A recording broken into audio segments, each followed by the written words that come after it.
साथियों, आज हम आपको नमाज और अजान के विषय में आपको समझाने की कोशिश करेंगे। साथियों, आप देखते होंगे कि मस्जिद से दिन में 5 बार लाउड स्पीकर से अरबी भाषा में जो तेज तेज आवाज़ में प्रसारित किया जाता है, तो ये भोपू की मदद से प्रसारित किए जाने वाले एक दिन के जो 5 बार ये कुछ होता है, इसे अजान कहते हैं। साथियों, ऐसी ही प्रथा यहूदियों में भी प्रचलित है,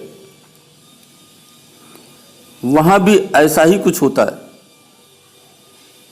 लेकिन साथियों, दुनिया में बाकी किसी भी मजहब और धर्म में ये अजान जैसी कोई व्यवस्था नहीं है। आप इस अजान को अल्लाह के लिए,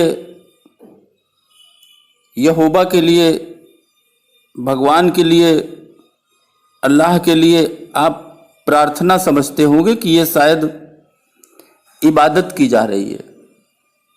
साथियों, ये जो अजान है ये इबादत नहीं है, ये लोगों को मस्जिद में बुलाना, वहाँ इकट्ठा करने के लिए एक तरह का पुकार है,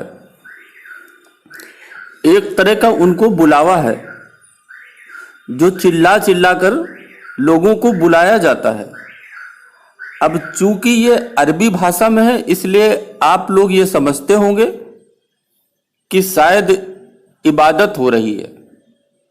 और हम देखते हैं कि जिस समय ये अजान होती है तो लोग इसे इबादत समझकर वहीं पर रुक जाते हैं, शांत हो जाते हैं। तो साथियों, ये अजान जो है ये इबादत नहीं है, ये बुलावा है। अब चूंकि ये अरबी भाषा में है, इसलिए इसे लोग समझ नहीं पाते और इसको पूजा आरती जैसे सब लोग करते हैं वो ये समझने लगते हैं। ये ऐसा नहीं है, ये बुलावा है। अब चूंकि काफी दूर तक लोगों को सुनाई दे कि मुझे बुलाया जा रहा है, इसलिए इसको भोपू से भी किसी ऊंची जगह खड़े होकर और काफी शोर मचा के किया जाता है। और साथियों, जब लोग इकट्ठा होते हैं उसके बाद जिसको नमाज कहते हैं वो है इबादत। वो लाउड स्पीकर में नहीं होती। वो क्या होता है आप ये समझ भी नहीं पाएंगे। लेकिन चूंकि ये जो नमाज के पहले जो अजान है, बुलावा है, जिसमें लोगों को इकट्ठा होना, बुलाने के लिए ये भोपू से बुलाया जाता है। चूंकि अरबी भाषा में बुलाया जाता है और लोग अरबी भाषा जानते नहीं हैं, इसलिए बुलावे को ही वो इबादत समझ बैठते हैं। तो साथियों, आप लोग अजान और नमाज इसका फर्क समझ लें। नमाज जो है वो इबादत है। अजान जिसको भोपू से बुलाया जाता है वो इबादत नहीं है, बल्कि लोगों को अरबी भाषा में एक जगह बुलाना और इकट्ठा करना है। ये पूजा नहीं है, ये हिंदुओं की तरह आरती नहीं है, ये हिंदुओं की तरह देवी देवताओं की स्थिति नहीं है। ये आप ऐसा समझ लें कि जैसे मंदिर में एक पुजारी खड़े होकर शोर मचाकर आसपास लोगों को बुलाए कि आप लोग आइए मंदिर में आरती के लिए, आप लोग आइए मंदिर में आरती के लिए, आप लोग आइए मंदिर में आरती के लिए। घंटा बजाए, घड़ियाल बजाए, कोई ऐसा चिन्ह बजाए ताकि लोग समझ जाएं कि मंदिर से बुलाया जा रहा है मंदिर में, और वो मंदिर में आ जाएं। और आने के बाद फिर देवी देवता की स्तुति होती है। तो इसी प्रकार से ये बुलावा है। जब लोग इकट्ठा हो जाते हैं तब जो इबादत होती है उसे अजान नहीं, उसे नमाज कहते हैं। तो साथियों, सबसे पहले हम आपको यहूदियों का दिखाएंगे कि कैसे ऊंची जगह पर खड़े होकर ऊंचे स्वर से लोगों को बुलाते हैं, और उसके बाद इस्लाम का दिखाएंगे कि कैसे मौलवी आपको बुलाते हैं, और उसके बाद जब सब लोग इकट्ठा हो जाते हैं तब फिर इबादत होती है, जिसको नमाज कहते हैं। साथियों, जो दूसरा वीडियो है उसमें लंदन में पहली बार जब लाउड स्पीकर से चिल्ला चिल्ला कर लोगों को बुलाया गया, तो चूंकि वहां पर लोग अंग्रेजी जानते थे, अरबी उनको आती नहीं थी, तो वहां लोगों को आश्चर्य हुआ और लोगों ने फोटो खींचने शुरू कर दिए कि ये क्या हो रहा है। उनको समझ में नहीं आया कि ये क्या कुछ हो रहा है, बस उन्होंने समझा कि शायद ये इस्लाम की कोई पूजा है जो पूजा की जा रही है। अरबी भाषा को वो समझ नहीं पाए थे। शायद वो समझ पाते कि ये कोई पूजा नहीं है, इसमें मुस्लिमों को बुलाया जा रहा है कि आइए इकट्ठा होइए और इसके बाद हम लोग नमाज करेंगे, अर्थात इबादत करेंगे अल्लाह की। तो आप लोग ये दोनों वीडियो देखिए, उसके बाद हम आपको कुछ और भी बातें बतलाएंगे।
अब साथियों, आप जहाँ भी रहते होंगे वहाँ आसपास अगर मस्जिदें होंगी तो ये दिन में 5 बार ये आपको शोर, बुलाने का शोर, ये अजान आप सुनते रहते होंगे। साथियों, चंद लाइनों को दोहरा दोहरा कर, खींच कर काफ़ी समय बिताने का प्रयास किया जाता है ताकि अधिक समय तक वहाँ पर बुलाने की प्रक्रिया को अंजाम दिया जा सके। लेकिन साथियों, ये चूँकि अरबी भाषा है और जब अरबी भाषा जिनकी नहीं होती वो इस बात को समझ नहीं पाते हैं कि दरअसल किया क्या जा रहा है। आप भी नहीं समझ पाते होंगे, चाहे हिंदू हो, मुसलमान हो या कोई और हो,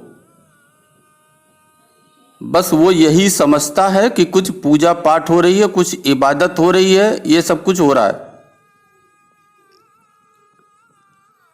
और वो मस्जिद की तरफ अगर मुसलमान है, उससे नमाज पढ़ना है तो चल देता है।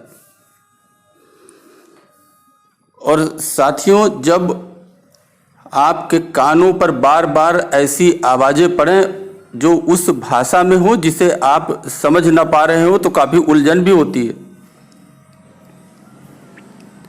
अब आप यही समझिए कि अगर आप उत्तर प्रदेश के हैं और आपको तमिल भाषा की एक कोई फिल्म दिखाई जाए, उसका कोई गाना अगर आपको सुनाया जाए तो आपको कितनी उलझन होगी, क्योंकि आपका तमिल भाषा से दूर दूर तक नाता नहीं है। बस यही अजान की कहानी है। और साथियों, इससे काफ़ी लोगों को परेशानी भी होती है। जब ये अनजान सी आवाज़ दिन में 5 बार लगातार काफ़ी समय तक उनके कानों पे पड़ती है तो उलझन भी होती है। साथियों, इसी बात को ध्यान में रखते हुए भारतीय जनता पार्टी के प्रचार साहित्य विभाग के सह प्रभारी विकास प्रीतम सिंह ने 30 जून को सरकार और मुस्लिम मौलवियों, इमामों से मस्जिदों में ये जो अजान है, लोगों को बुलाने की, इकट्ठा करने की, ये जो लाउड स्पीकर से कवायद है, उसमें उन्होंने आग्रह किया कि इसको अरबी भाषा में न कहकर इसको भारतीय भाषा में कहा जाए। अगर ये बुलाने की भारतीय भाषा में कहा जाएगा, स्थानीय भाषा में कहा जाएगा तो लोगों को समझ में भी आएगा। उन्होंने कहा कि देश भर में लाखों मस्जिदों से ये जो अरबी जबान में अजान होती है, लोगों को बुलाया जाता है दिन में 5 बार, जो भूपू से बुलाया जाता है। जबकि वास्तविकता यह है कि करोड़ों भारतीय इस अरब की विदेशी भाषा अरबी भाषा को न तो जानते हैं न समझते हैं। देश की लाखों मस्जिदों से दिन में 5 बार अरबी भाषा में सुनाई जाने वाली ये अजान इस देश के करोड़ों गैर अरबी लोगों को समझ नहीं आती है। इसलिए उन्होंने कहा, सरकार से भी कहा और जो मुस्लिम मौलवी इमाम हैं इनसे भी निवेदन किया कि चूंकि अजान का महत्व बढ़े, लोगों को इसके महत्व समझ में आए और इसकी जो खासियत है वो सब लोग जान सकें, उससे परिचित हो जाए, इसलिए इस अरबी भाषा का जो स्थानीय भाषा में अनुवाद है उससे अगर कह करके ये दिन में 5 बार जो कुछ होता है ये अगर किया जाए भोपू से, तो लोगों को बहुत कुछ समझ में आएगा। इससे लोग इस्लाम को समझ पाएंगे, इसकी बातों को समझ पाएंगे, इसका मतलब और इसका अर्थ समझ पाएंगे। लोगों को इसका अर्थ समझना भी आसान होगा कि आखिर कहा क्या जाता है, अजान में क्या कहते हैं। लेकिन साथियों, ऐसा लगता है कि इमाम और मौलाना नहीं चाहते कि लोग इसका मतलब जाने और समझें। बस वो यही चाहते हैं कि लोग इस अजान, इस बुलावे को इबादत समझते रहें, बस इतना ही। वो इसको अर्थ जो स्थानीय भाषा में है वो गैर मुस्लिम जाने समझे, ऐसा शायद वो नहीं चाहते। तो साथियों, आप इसको जाने और समझें, समझने का प्रयास करें, ताकि आपके कानों पर 5 बार पढ़ने वाली ये जो अजान है, बुलावा है, अगर आपको ये समझ में आएगा तो आपको ज़्यादा परेशानी, सुनने में तकलीफ नहीं होगी। इसलिए इतनी अरबी भाषा के अर्थ को आपके लिए समझना जरूरी होगा। अभी के लिए बस इतना ही। धन्यवाद।